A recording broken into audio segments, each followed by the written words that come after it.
Welcome back to this new phase of our conversations on YouTube. It's been a while. It's been actually slightly over a year since we had this conversation. I was away on assignment, so I was doing some communications work for clients, and now I'm back, so I'm actually able to speak freely. The problem about being involved with a client is that sometimes when you speak, when you give opinions, people assume that the opinion you're given is also associated to the client you're with. And now, because I am actually free like a bird, I'm able to share my personal opinions. And as always, you don't have to agree with it. Mine is to put it out there for you to think about. You can challenge it, you can disagree with it, with whatever amount of animosity that you want to, because we are a free country and we are a democratic country. To start us off, I want to have a conversation about something that happened the last couple of days. And it's something that is very emotive. Second Deputy President Rigathi Gachagua, on a show with Obina, spoke about if, and I'm going to just quote it exactly the way it was, if IEBC was to misbehave in 2027, it would make that election, the effect and the aftermath of that election, make 2007 post-election violence look like a Christmas party. Now, since that time, he's tried to explain, he's been gotten out of context, his allies have tried to explain. But as we say in political communication, the minute you start trying to explain a statement you made in a political environment, first you need to accept that you made a mistake. If you're trying to explain it and you're having to try and justify it and contextualize it, you made a mistake. And the fact of the matter is that Rigathi Gachagua made a mistake with that statement. I have always said that before 2007, I had never imagined I would become a politician. I had no interest. Until 2007 happened, and just looking around, and it looked like we were going to lose our country. And I remember telling myself, these politicians can actually lead us into a hole. And somehow, I committed myself that I would be part and parcel of the political discussion in this country. Close to 20 years later, 16, 17 years later, not only have I been part of the political discussion, I have been elected a member of parliament and left office. And that is why for me, anybody who refers to 2007 with disdain or without the weight of that moment, which was a really bleak moment for our nation, worries me considerably. But it's not just about 2007. And this is where people don't get it. My good friend Gathoni wa Mushomba, Mheshimiwa, was on a media house recently. And she asked a very interesting question. She asked, where was Gachagua in 2005? 2004, 2005, 2006. Where was he? Because she was working on a radio FM station at that time. Why was he asking this question? A lot of us, I was involved in the 2005 referendum where the government lost. And the worst part about 2007? We actually should have seen it coming. But you see, we had never thought something like that can happen in our country. We used to think it only happens in other countries. So we had very venomous political rhetoric in 2005, in 2006. By the time we were going to the elections in 2007, the environment had already been set. What am I saying? Post-election violence does not just happen, whether in Kenya or in other countries. When you think about Rwanda, you hear about what had happened over 2 or 3 years, where the radio stations would call other people cockroaches and stuff like that. By the time the actual violence was happening, Kenya, the people of Rwanda had been turned against each other until they had dehumanized each other. Same thing that happened in Kenya. By the time we were going to the elections in 2007, certain parts of the country had dehumanized Kenyans from other parts of the country to the point where it was okay to kill a child because they didn't belong to your part of the country, they belonged to another part of the country. They had stopped being children, they had started being people who belong to some other place who are your enemies. And that is the danger of the statement that Gachagua made. I watched CS Duale recently, And he was saying, if people are going to start claiming their country, parts of their country, even Northeastern, even the leaders of Northeastern are going to claim their part of the country. And he was saying, look, Kenya, 75% of Kenya is an arid and semi-arid area. So if watu wakiweza kujigawanyia nchi, hata wao watajigawanyia yao. Now, you see, that's how it starts. Mild statements. Then somebody somewhere listens and says, you know, our leader said, huku ni kwetu. Right? When Gachagua said that 2027 can make 2007 look like a Christmas party, today when I listen to people who are now trying to defend that statement, I say, no. He said, if IEBC misbehaves, if that election is not free and fair. I have been in an election. I won one, I lost the other one. When I lost my second election, the gentleman who I've worked with for a long time, who was tallying results for me, told me at the 9th tally, we were going to lose that election. Why? Because we were getting results in a predictable manner. Every polling station, we have 161 polling stations in Nyeri. By the 9th one, there was already a system. Every poll, every result was 200, give or take. We were losing by around 200 votes per polling station.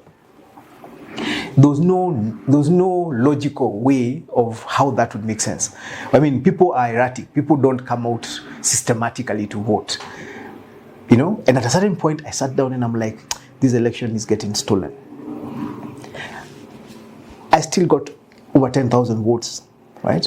That means I have 10,000 people I could have mobilized to come out and protect our vote. I could have claimed that election was stolen. I had the right. I could see the numbers. The problem of saying that if IEBC does not behave, there is no definition of what IEBC behaving looks like at a national election. You have to go to court, and for the court to determine, here IEBC messed up. Because anybody who loses an election, fairly or unfairly, your first reaction is, Maybiwa. Because you can't believe, I mean, you've been talking to people and they've been committing to you, they're going to vote for you. Maybe in the back of their heads, they already decided this one we can't vote for. This one is only good for fighting the system. We cannot vote for him. Then you go to the election and they don't vote for you. And you come out thinking, they can't have lied to me. So IEBC must have stolen this election. Now, if you make that the basis upon which you mobilize Kenyans, you'll be mobilizing them against who? Because you will not mobilize them against IEBC. You'll mobilize them against other Kenyans. Right? And that is why even the people trying to justify that Gachagua said, if IEBC, they're actually the ones making it worse. First, Gachagua should never have made a statement like that. There's no way in no universe where you can associate what happened in 2007 to a Christmas party. No universe, anywhere. He should not have made that statement. Second, to now try and say that he meant that if IEBC misbehaves, then this would be justifiable is even worse. Remember, we haven't agreed who will determine that that election is unfair. Will it be the candidate who loses? Will it be the candidate supporters? Will it be observers? And at what point do you decide an election has been stolen?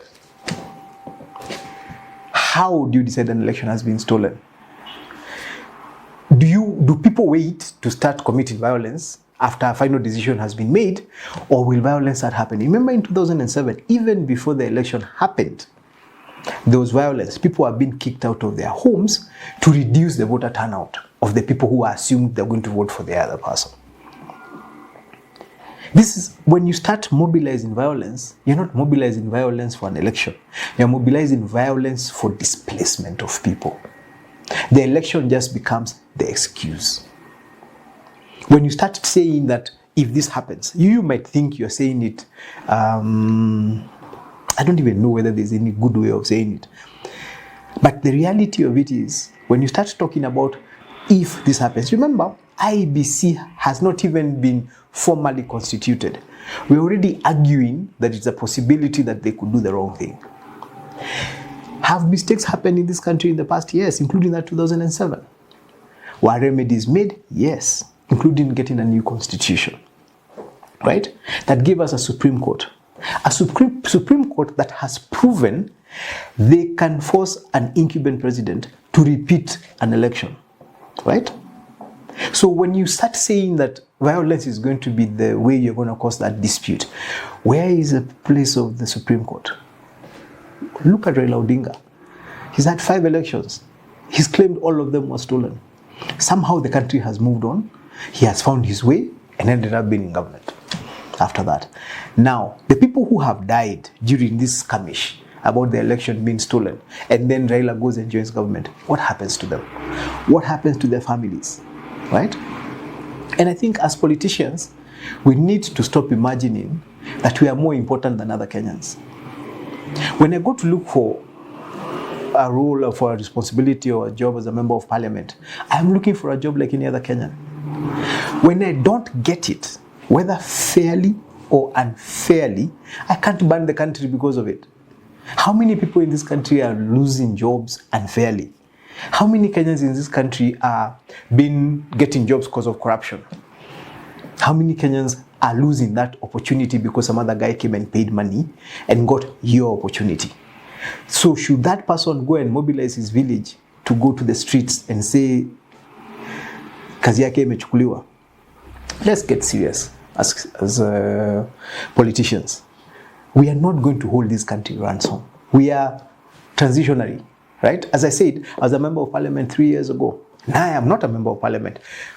God willing, I might be a member of parliament again in another 2.5 years. Then at some point I'll still leave office and somebody else is going to be in that office. We cannot cause permanent damage for our egos, or because we are angry, or because we are bitter.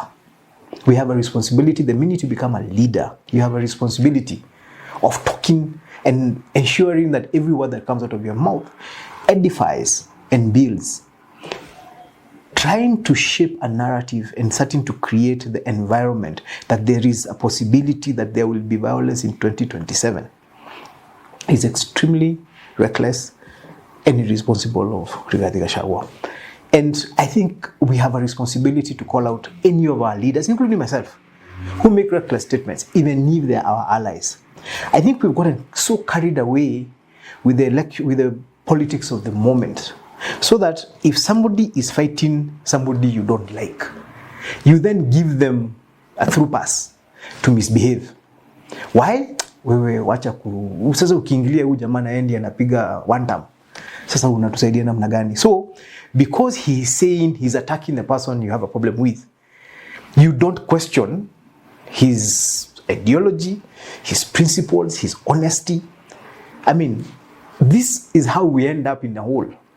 We have to hold leaders to account, whether they are working for us or against us, whether they're working for our interest or against us, whether they are helping fight your war or against us or against your war. Because in the midst of that irresponsible statement by Gachagua, you then get another statement by Duale that starts a conversation within the Somali community. And by the way, 75% of this country is under us. Now, what if somebody takes that statement literally and starts kicking out non-Somalis from Northeastern? What's going to happen? Right? So, mine is to urge our political leadership. The more responsibility you have, the more authority and power you have, the more responsibility you have. We can't debate this point at the moment. Gachagua has a lot of influence in our political discourse. That influence comes with responsibility and accountability. And some of us will hold you accountable. We have had the opportunity to work with you. It's a privilege. But that doesn't mean we're not going to hold you accountable if you make mistakes. That statement was a mistake. And if you ask me, stop trying to explain it. Just apologize and withdraw that statement. There is no justifiable reason for you to say that there's any possibility of any event in the future of this country that would make 2007 look like a Christmas party. That is wrong. And I hope we will not hear that from you again. And that's not just you as Gachagua. I think this is for every leader who speaks and Kenyans listen. Please, watch your words. 2007 happened because people spoke in 2005 and nobody challenged them. Spoke in 2006, nobody challenged them. Spoke before the elections, nobody challenged them. By the time we were going to the elections, people had already started dying. By the time the results were being read out, people were dead. By the time we were finished with that civil unrest, as we call it, 1,300 people had died. 600,000 people had been displaced. I don't know whether we even understand what that means. And then the worst part about it, Kibaki continued being president. Raila got into government.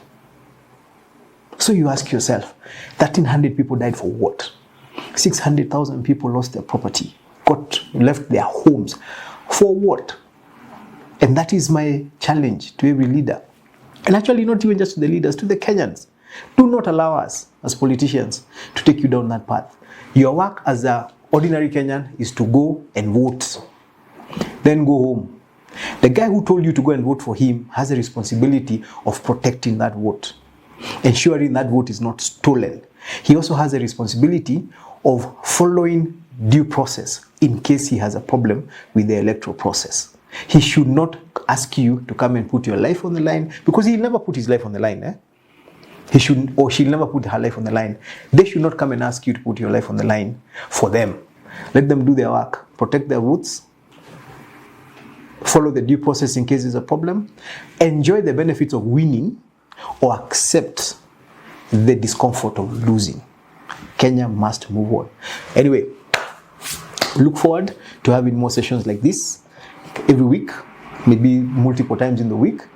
We are still shooting from Rware Central, where we keep selling very, very nice chai and mandazi, very nice pilau. So when you're in town, when you're in Nyeri, please pass by. When you're in Nairobi, when you're looking for consultancy work, please give us a shout. We'll try and see what we can do to help you with your communication work. God bless you. God bless Kenya. Asanteni sana.